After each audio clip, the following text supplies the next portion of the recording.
વડતાલના દ્વિશતાબ્દી મહોત્સવમાં ભગવાનને પહેરાવાયા 8 કિલોથી પણ વધુ શુદ્ધ સોનામાંથી તૈયાર થયેલા વાઘા. જુઓ પહેલી ઝલક.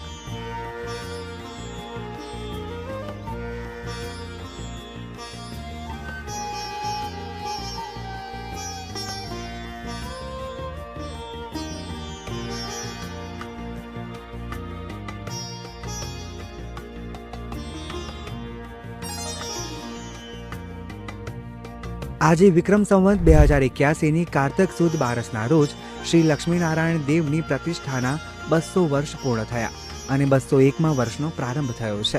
આ અવસરે વડતાલના સંતોએ શ્રી લક્ષ્મીનારાયણ દેવ, શ્રી રાધાકૃષ્ણ અને શ્રી વાસુદેવજીને સોનામાંથી બનેલા વસ્ત્રો અર્પણ કર્યા છે.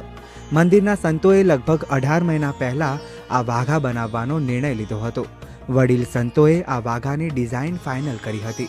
મંદિર પ્રશાસનનું કહેવું